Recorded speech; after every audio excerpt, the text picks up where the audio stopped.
13 August 2026 पासून पवित्र श्रावण महिना सुरू झालेला आहे. तर हा महिना तसा विविध सण व्रतवैकल्याचा मानला जातो. यंदा या महिन्याच्या पहिल्याच सोमवारी एक अद्भुत योगायोग जुळून आलेला आहे, तो म्हणजे नागपंचमीचा. तर 17 ऑगस्टचा दिवस यंदा शिवभक्तांसाठी मोठी पर्वणी असणार आहे. दोन्ही सण एकत्र आल्याने अनेकांच्या मनात विविध प्रश्न निर्माण झालेले आहेत. ते म्हणजे श्रावणी सोमवार आणि नागपंचमीला पूजा कधी आणि कोणत्या वेळेत करायची, आधी शिवपूजा करावी की नागपंचमीची पूजा, तसेच या दिवशी उपवास कधी सोडावा, या सर्व गोष्टींची माहिती आजच्या व्हिडिओत आपण जाणून घेणार आहोत. नमस्कार, मी पूजा तुम्हा सर्वांचं स्वागत करत आहे पूजाज कॉर्नरमध्ये. श्रावण महिना हा शिवशंकराच्या पूजेला समर्पित आहे, त्यामुळे या महिन्यातील सोमवारांना देखील विशेष महत्त्व आहे. शिवभक्त श्रावणी सोमवारचं व्रत करतात. या दिवशी कडक उपवास पाळला जातो. श्रावणातील दर सोमवारी शिवामूठ वाहण्याची पद्धत ही आहे. ही शिवामूठ म्हणजे नक्की काय, त्याचबरोबर ही शिवामूठ वाहत्या वेळेस आपल्याला कोणते मंत्र बोलायचे याचीही माहिती आजच्या व्हिडिओमध्ये आपण जाणून घेणार आहोत. पहिला श्रावणी सोमवार 17 ऑगस्ट 2026 रोजी आहे. विशेष म्हणजे याच दिवशी नागपंचमी आहे. मराठी पंचांगात 17 ऑगस्टला श्रावण शुक्ल पंचमीला श्रावणी सोमवार, शिवपूजन आणि नागपंचमी अशी नोंद आहे. तर पंचांगानुसार यावर्षी श्रावण महिन्याच्या शुक्ल पक्षाची पंचमी तिथी 16 ऑगस्ट रोजी सायंकाळी 4:52 सुरू होणार आहे आणि ही तिथी 17 ऑगस्ट रोजी सायंकाळी 5:01 संपेल. उदय तिथीनुसार यावर्षी नागपंचमीचा सण 17 ऑगस्ट रोजी साजरा केला जाईल.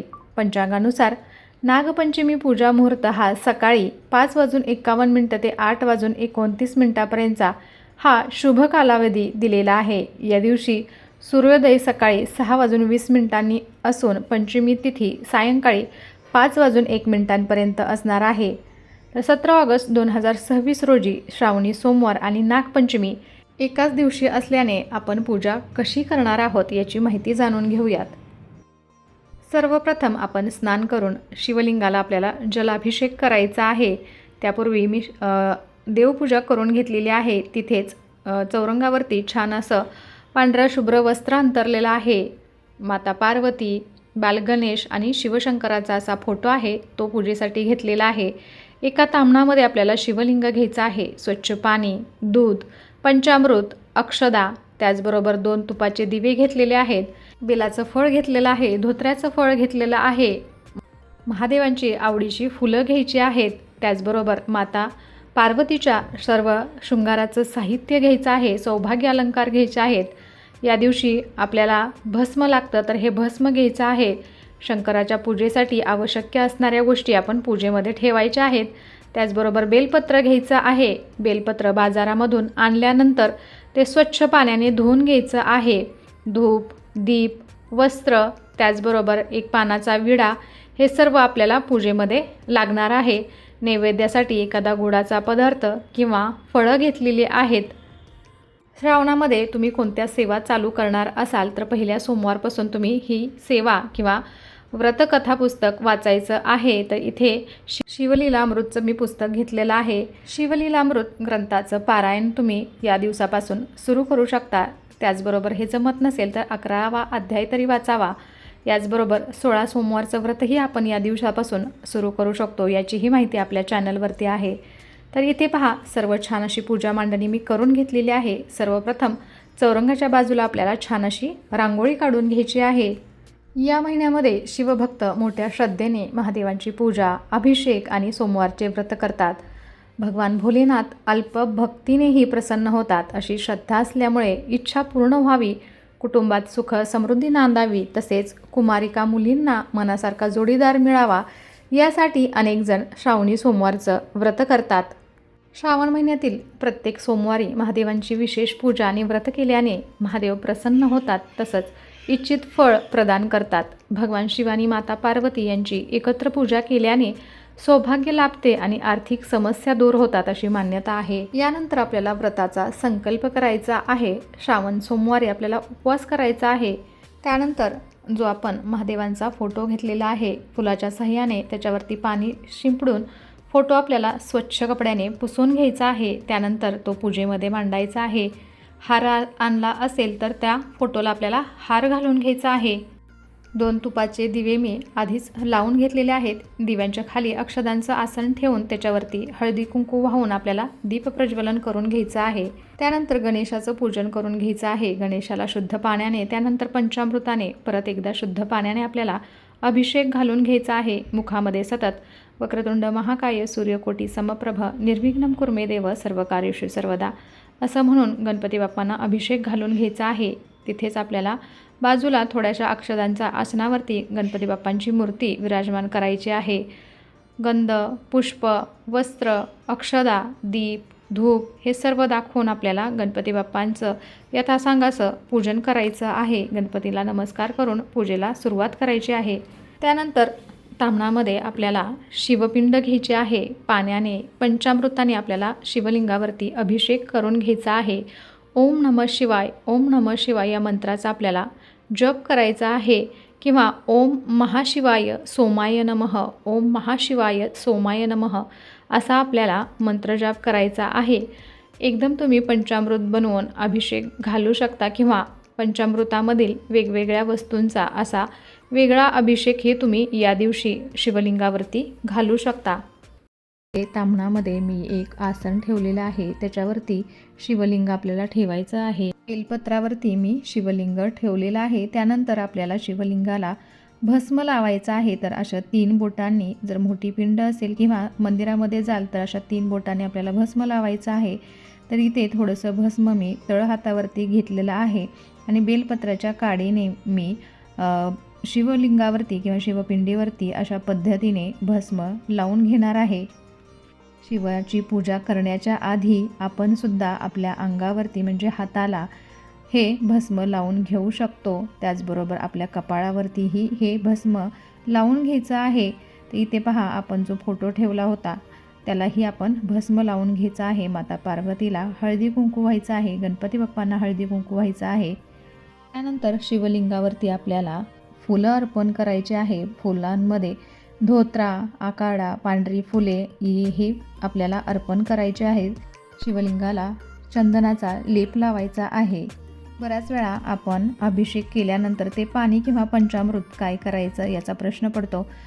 पंचामृत आपण घरातील सर्व प्रसाद म्हणून ग्रहण करू शकतो किंवा तुळशीचे झाड सोडून इतर झाडांमध्ये हे पाणी किंवा पंचामृत आपल्याला तिथे टाकायचं आहे. शिवाच्या सर्व आवडीच्या गोष्टींचा समावेश आपल्याला शिवपूजनामध्ये करायचा आहे. त्याच्यामध्ये रुद्राक्षीची माळ, त्रिशूल येतं, त्याचबरोबर धोत्र्याचं फळ, बेलाचं फळ, बेलपत्र इत्यादी गोष्टींचा आपल्याला समावेश नक्कीच करायचा आहे. श्रावण सोमवारी महादेवाच्या पूजेमध्ये मंत्रोच्चाराला विशेष महत्त्व आहे. हे मंत्र महादेवांना प्रसन्न करतात आणि भक्तांना आशीर्वाद देतात. महामृत्युंजय मंत्र हा मंत्र आरोग्य, दीर्घायुष्य आणि सर्व संकटांपासून मुक्तीसाठी अत्यंत प्रभावी मानला जातो. ओम त्र्यंबके यजामहे सुगंधिं पुष्टिवर्धनम उर्वारुकमिव बंधनाम मृत्युमोक्षिममामृता. तर इथे पहा, शिवलिंगावरती आपण बेलपत्र अर्पण करायचं आहे. आधी ते स्वच्छ धुवून घ्यायचं आहे आणि पालती करून शिवलिंगावरती ठेवायचं आहे. बेलाच्या पानांचा गुळगुळीत भाग शिवलिंगाला स्पर्श करेल याची काळजी घ्यायची आहे. ओम नमः शिवाय मंत्राचा जप करत बेलपत्र आपल्याला अर्पण करायचं आहे. बेलपत्र अर्पण करण्यापूर्वी ते स्वच्छ पाण्याने धुवायचे आहे. बेलपत्र अर्पण करताना त्याचे देठ शिवलिंगाच्या दिशेने आणि पाण्याच्या गुळगुळीत भागाला शिवलिंगाचा स्पर्श होईल अशा पद्धतीने आपल्याला ठेवायचं आहे. ओम नमः शिवाय या मंत्राचा जप करत बेलपत्र अर्पण करायचे आहेत. बेलपत्र हे तुटलेले किंवा फाटलेले नसावे याची काळजी घ्यावी. भक्तिभावाने बेलपत्र अर्पण केल्यास महादेव प्रसन्न होतात अशी धार्मिक मान्यता आहे. नंतर माता पार्वतीला फुलं अर्पण करायचे आहेत. त्याचबरोबर सौभाग्याचं साहित्य अर्पण करायचं आहे. माता पार्वतीला नमस्कार करायचा आहे. त्याचबरोबर इथे पहा, गुळ खोबऱ्याचा नैवेद्य मी इथे ठेवलेला आहे. सोमवारी महादेव शिवशंकरावरती जलाभिषेक, दुग्धाभिषेक, रुद्राभिषेक मोठ्या प्रमाणावरती केला जातो. प्रत्येक सोमवारी महादेवावरती वाहिल्या जाणाऱ्या शिवामुठीचे महत्त्व हे वेगळे आहे. दानाची परंपरा सांगणारी ही अद्भुत परंपरा मानली जाते. शिवपूजन करून त्यावर प्रत्येक सोमवारी क्रमाने तांदूळ, तीळ, मूग, जवस, 5वा सोमवार असेल तर सातू यापैकी एका धान्याची 1 मूठ वाहिली जाते. म्हणजे पहिल्या श्रावणी सोमवारी तांदळाची 1 मूठ, दुसऱ्या श्रावणी सोमवारी तिळाची एक मूठ अशा क्रमाने वाहिली जाते. ही शिवलिंगावरती शिवामूठ वाहताना मूठ अशी उभी आपल्याला पकडायची आहे. तर सर्वप्रथम पहिल्या सोमवारी तांदळाची शिवामूठ आहे, तर असे मुठीमध्ये तांदूळ पकडायचे आहेत आणि दुसऱ्या हाताने आपल्याला त्याच्यावरती पाण्याची धार सोडायची आहे आणि अशा पद्धतीने शिवामूठ आपल्याला शिवलिंगावरती अर्पण करायची आहे. आणि त्यावेळेस आपल्या मुखामध्ये ओम नमः शिवाय बोलायचं आहे. त्याचबरोबर शिवा शिवा महादेवा माझी शिवामूठ ईश्वरा देवा, सासू सासरा दिरा भावा ननंद भावजया भरतार, नावडतीची आवडती कर्रे देवा असे म्हणत ही शिवामूठ वाहिली जाते. महादेवाची मनोभावे पूजा केली जाते. या दिवशी उपवास करावा, महादेवाला बेलपत्र व्हावे. ही शिवामूठ श्रावणातील सर्वात मोठा वसा मानला जातो. ही शिवामूठ प्रत्येक महिलेने प्रत्येक सोमवारी व्हावी असे सांगितले जाते. त्याचबरोबर मंत्राचा जप रुद्राक्ष माळेने आपल्याला करायचा आहे, त्यामुळे तो अधिक फलदायी ठरतो. जप करताना मन शांत एकाग्र असावे. मंत्राचा उच्चार स्पष्ट आणि योग्य असावा. श्रावण महिन्यात दररोज ओम नमः शिवाय या मंत्राचा 108 वेळा जप करणे शुभ मानले जाते. या पूजेने आणि मंत्रोच्चाराने भगवान शिव प्रसन्न होतात आणि भक्तांच्या सर्व इच्छा पूर्ण करतात अशी श्रद्धा आहे. सर्व पूजा झाल्यानंतर आपल्याला गणपती बाप्पांची, महादेवांची, माता पार्वतीची आरती करायची आहे आणि देवाला नैवेद्य अर्पण करायचा आहे आणि त्यानंतर सगळ्यांना तो प्रसाद म्हणून वाटायचा आहे. फक्त लक्षात ठेवायचं आहे की शिवपूजेत हळद, कुंकू, शेंदूर आणि तुळशीच्या पानांचा वापर चुकूनही करू नका. त्यानंतर आपल्याला नागदेवतेची म्हणजे नागपंचमीची पूजा करायची आहे. नागपंचमीच्या मुहूर्तात नागदेवतेला नमस्कार करून पूजा, नैवेद्य आणि आरती करायची आहे. यामागे धार्मिकदृष्ट्या सुंदर समन्वय आहे. नाग हे भगवान शिवांच्या गळ्यात विराजमान असल्यामुळे शिवपूजेनंतर नागदेवतेची पूजा करण्याची परंपरा अनेक ठिकाणी आढळते.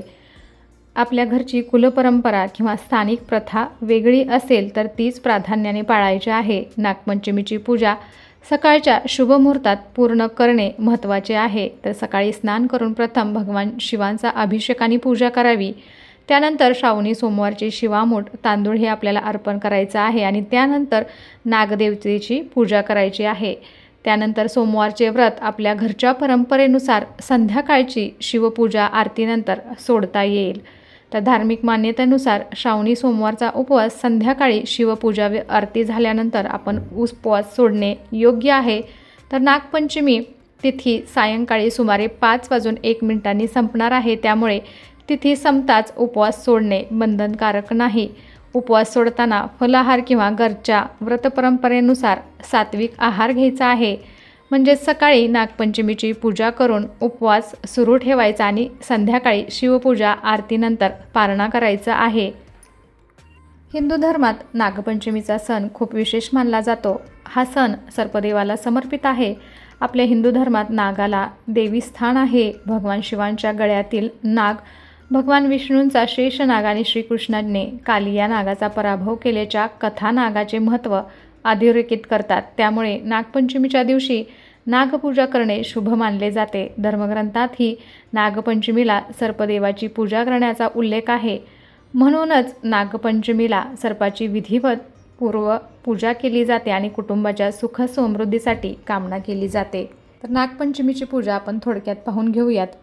पूजा करण्यासाठी घरातील स्वच्छ जागी पाट किंवा चौरंग ठेवायचा आहे. पाटावर मातीची नागाची मूर्ती आपल्याला ठेवायची आहे. मूर्ती नसेल तर नागदेवतेचा फोटो ठेवून ही पूजा आपण करू शकतो. नागदेवतेला हळदी कुंकवाने फुले व्हायची आहेत. त्यानंतर धूप, दिवा आणि अगरबत्ती लावायची आहे. नागदेवतेला दूध, लाह्या आणि बत्ताशांचा नैवेद्य दाखवावा. पूजा झाल्यानंतर नागदेवतेची आरती करायची आहे. महाराष्ट्रातील अनेक घरांमध्ये नागपंचमीला पुरणाचे दिंड करण्याची पद्धत आहे. उकडून केलेले पुरणाचे दिंड नागपंचमीच्या दिवशी खास नैवेद्य म्हणून दाखवले जातात. पूजा आणि आरती झाल्यानंतर दिंडाचा प्रसाद घरातील सगळ्यांना द्यायचा आहे. नागपंचमीच्या दिवशी नागदेवतेची पूजा केल्याने सापांपासून होणारी भीती आणि त्रास दूर होतो. तसेच कुंडलीत कालसर्प दोष असलेल्या व्यक्तींनी या दिवशी नागदेवतेची पूजा केल्यास त्याचा वाईट परिणाम कमी होतो. पौराणिक कथेनुसार नागपंचमीच्या दिवशी भगवान श्रीकृष्णाने कालिया नागाचा पराभव करून त्याला यमुना नदीत सोडून दिले होते. त्यामुळे ही घटना नागपंचमीशी जोडली जाते. तसेच या दिवशी ऋषींची पूजा केल्याने सापाची भीती कमी होते अशी श्रद्धा आहे. श्रावण महिना भगवान शिवांना समर्पित मानला जातो, त्यामुळे श्रावणातील सोमवारला विशेष धार्मिक महत्त्व आहे. या दिवशी भगवान शिवानी माता पार्वतीची पूजा, अभिषेक, बेलपत्र अर्पण आणि उपवास करण्याची परंपरा आहे. श्रावणी सोमवारचे व्रत केल्याने भगवान शिवाची कृपा मिळते, मनोकामना पूर्ण होतात आणि जीवनातील अडचणी दूर होतात, अशी धार्मिक श्रद्धा आहे. अविवाहित मुली चांगला जीवनसाथी मिळावा यासाठी तर विवाहित महिला पतीच्या दीर्घायुष्यासाठी आणि कुटुंबाच्या सुखसमृद्धीसाठी हे व्रत करतात, अशी परंपरा आहे. तर कशी वाटली आजची पूजा आणि आजची माहिती मला नक्कीच कमेंट करून सांगा आणि तुमचे काही प्रश्न असतील तर कमेंट बॉक्समध्ये कमेंट करून विचारायला विसरू नका. चला तर मग भेटूया अशाच एका छानशा आणि माहितीपूर्ण व्हिडिओज बरोबर. तोपर्यंत धन्यवाद. श्री स्वामी समर्थ.